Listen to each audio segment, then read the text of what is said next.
Ukraine की राजधानी Kyiv में इस वक्त ज़ेलेंस्की बैठक कर रहे हैं और इस बैठक में उनके नए रक्षा मंत्री रुस्तम के साथ साथ सेना के कई टॉप कमांडर्स भी हिस्सा ले रहे हैं। काउंटर अटैक के लगातार फेल होने और रूस के ताजा हमलों के बाद ज़ेलेंस्की बहुत ज्यादा तनाव में है। अब पुतिन ने ऐसा हमला किया है जिसके बारे में कहा दरअसल जा रहा है कि रूस ने यूक्रेन को भूखा मारने का अब कठोर फैसला यहां कर ही लिया है।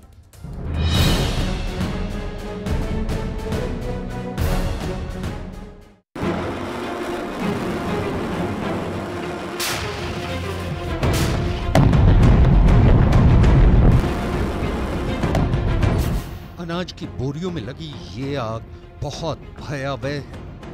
यूक्रेन से विदेशों में जा रहे अनाज रूस के ड्रोन हमले में धू-धू कर जल गए।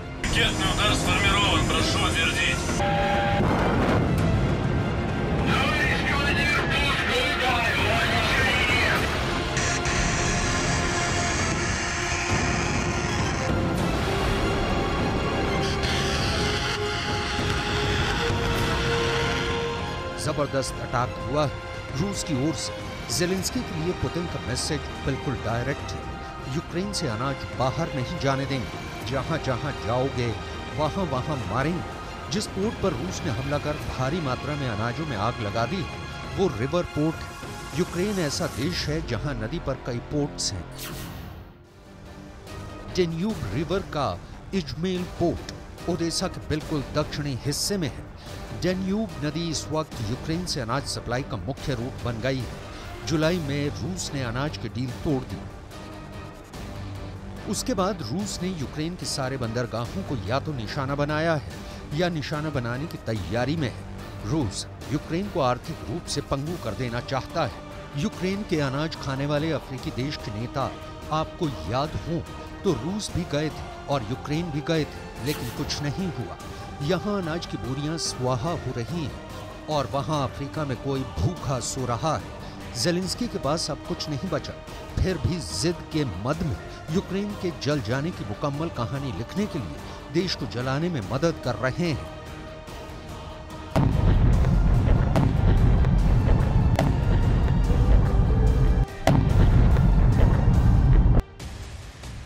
यूक्रेन की वायुसेना ने टेलीग्राम पोस्ट में कहा कि रूस के बलों ने रविवार भोर में डेन्यूब नदी क्षेत्र में जोरदार हमले किए।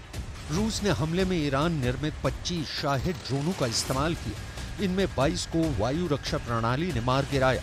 यूक्रेन के राष्ट्रपति व्लादिमीर ज़ेलेंस्की के चीफ ऑफ स्टाफ एंड्रियो यर्माक ने इसे दुनिया में भूख और अनाज संकट पैदा करने वाला कदम करार दिया है। जिस काउंटर अटैक यानी ज़ेलेंस्की की जवाबी कार्रवाई की करतल ध्वनि से नेटो ने गुणगान किया वो औंधे मुंह गिरा हुआ है।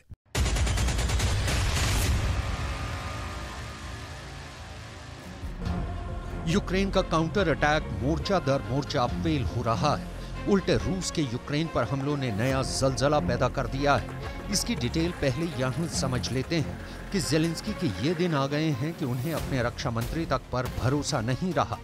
ज़ेलेंस्की ने यूक्रेन के रक्षा मंत्री को उसके पद से हटा दिया है, लेकिन पुराने रक्षा मंत्री की जगह जिसने पदभार संभाला है उस रुस्तम की डिटेल आगे दिखाएंगे। अभी यूक्रेन के रक्षा मंत्री की विदाई का ABCD समझ लीजिए।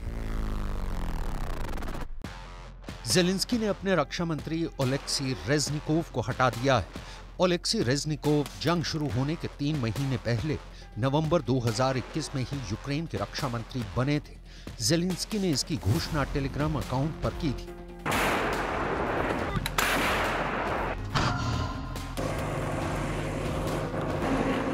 युद्ध के हर बीतते दिन के साथ ज़ेलेंस्की की सत्ता सिकुड़ती जा रही है। नेटो के तमाम हथियार समर्थन के बावजूद जंग में यूक्रेन की हालत पतली दिख रही है। एक नहीं, इसके कई उदाहरण सामने आ रहे हैं। इजमेल पोर्ट पर ब्लास्ट की तस्वीरें भी आपने देखी। अब आप रूस के यूक्रेन पर किए सबसे ताजा हमले की तस्वीरें देखिए। ये तस्वीरें बताती हैं कि अमेरिका वाली पैट्रियट एयर डिफेंस सिस्टम भी रूस को नहीं रोक पा रहा है। ज़ेलेंस्की अपने ड्रोनों से रूस में क्रेमलिन टू क्राइमिया हमले तो कर रहे हैं, लेकिन पुतिन के हमलों को रोक पाने की यूक्रेन में कभी भी नहीं आई। यूक्रेन के इसी सच पर पर्दा रखने के लिए ज़ेलेंस्की ने रक्षा मंत्री को बदल दिया, वरना युद्ध काल में अनुभवी सैनिक की बलि भला कौन चढ़ाता है।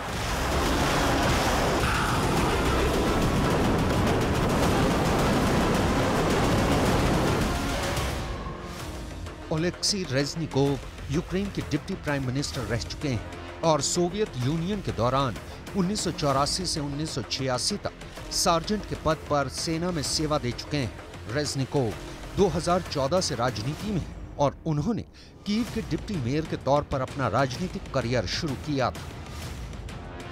कभी ज़ेलेंस्की के करीबी माने जाने वाले रेज़निकोव को 2019 के बाद से ही लगातार तरक्की कर रहे थे, लेकिन सेना में फैले भ्रष्टाचार की आग ने रेज़निकोव के दामन पर भी दाग लगा दिए। यूक्रेन के राष्ट्रपति ज़ेलेंस्की ने पुराने रक्षा मंत्री की बर्खास्तगी और नए नियुक्त रक्षा मंत्री को लेकर क्या कहा, सुनिए। रेज़निकोव ने जंग के 550 दिनों तक मंत्रालय को संभाला है। अब मिनिस्ट्री को नई अप्रोच की जरूरत है। रेज़निकोव के नेतृत्व में यूक्रेन को रूस का सामना करने के लिए पश्चिमी देशों से खूब मदद मिली। उनकी जगह अब तातार मूल के पूर्व सांसद रुस्तम उमेरोव लेंगे। यूक्रेन में रक्षा मंत्री बदले जाने का ज़ेलेंस्की का फैसला एक दिन में किया गया फैसला नहीं है। ज़ेलेंस्की ने इसकी तैयारी बहुत पहले से कर रखी थी। कहा जा रहा है कि डिप्टी डिफेंस मिनिस्टर हन्ना मलियार के बयानों को तरजीह देकर ज़ेलेंस्की ने संकेत दे दिया है कि यूक्रेन के रक्षा मंत्री की जिम्मेदारी संभालने की असली हकदार उनकी नजर में कौन है। हन्ना मलियार का सबसे ताजा बयान सुनिए। Минулого тижня Збройні сили України знищили більше 3 тисяч, майже 4 тисячі ворожих бійців. Це і вбиті, і поранені, і взяті в полон. Також знищено майже 500 одиниць озброєння та військової техніки росіян, і серед них це і танки. हन्ना मलियार यूक्रेन की सियासत की उभरती सितारा है। हन्ना की आवाज और उनके तेवर को पूरे यूक्रेन में पसंद किया जाता है। हन्ना ने जब से यूक्रेन के उप रक्षा मंत्री का पद संभाला है, चर्चा में रही है। लेकिन ज़ेलेंस्की के दरबार में हन्ना को अभी भी कई चुनौतियों से गुजरना पड़ेगा। अभी तो रेज़निकोव को रक्षा मंत्री पद से हटाकर ज़ेलेंस्की ने रुस्तम उमेरोव को नया रक्षा मंत्री नियुक्त किया है। 41 साल के उमेरोव यूक्रेन में विपक्षी पार्टी होलोस के नेता हैं। रूस के साथ युद्ध बंदियों, आम लोगों और बच्चों की अदला बदली करवाने में शामिल रह चुके हैं। रूस के कब्जे वाले यूक्रेन के इलाकों से लोगों को निकलवाने में भी अहम भूमिका निभाई।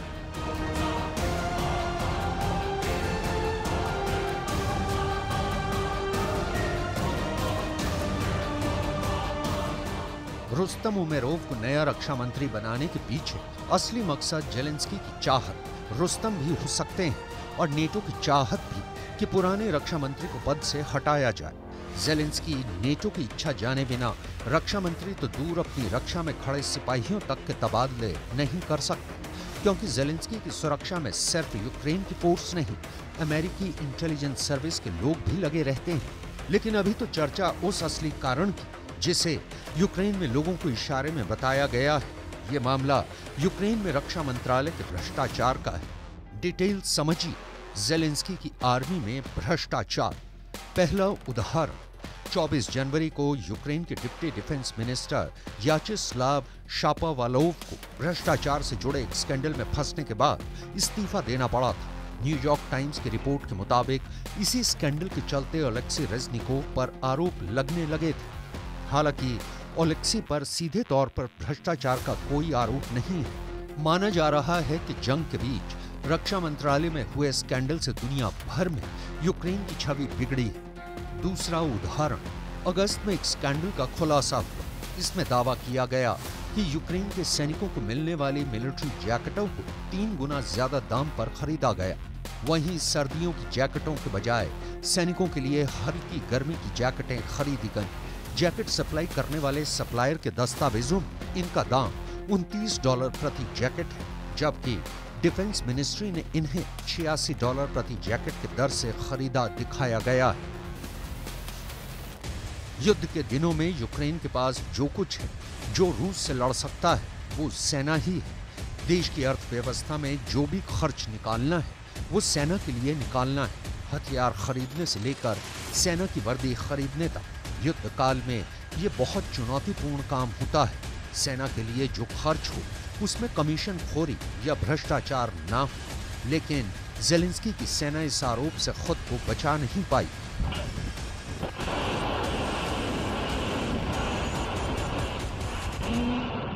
तीसरा उदाहरण, यूक्रेन के एक अखबार में 21 जनवरी को छपी रिपोर्ट में बताया गया था कि डिप्टी डिफेंस मिनिस्टर के निर्देश पर मंत्रालय ने खाने के सामान का कॉन्ट्रैक्ट 3 गुना ज्यादा महंगे दाम पर साइन किया था। द कीव इंडिपेंडेंट के मुताबिक एक अंडा जो कीव की दुकानों में 15 रुपए में मिलता है, उसे 37 रुपए के भाव से खरीदा गया था।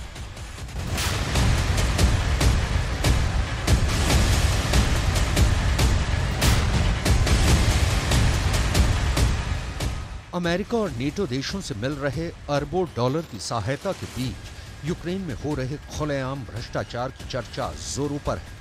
भ्रष्टाचार के आरोप में डिप्टी डिफेंस मिनिस्टर पहले ही इस्तीफा दे चुके हैं। ज़ेलेंस्की ने रक्षा सामानों की खरीद के मामले में हेराफेरी को लेकर रक्षा मंत्रालय के कई सीनियर लेवल के अधिकारियों को बर्खास्त भी किया है। ज़ेलेंस्की के हाथ से युद्ध का मोर्चा और घरेलू मैदान का मोर्चा दोनों निकलते जा रहे हैं। F-16 और नेटो की ताकतों पर गुमान कर ज़ेलेंस्की युद्ध के फैसले की आखिरी तारीख और बहुत दिनों तक नहीं बढ़ा सकते। इस सूरत में क्या रूस यूक्रेन महायुद्ध का फैसला बस आने ही वाला है?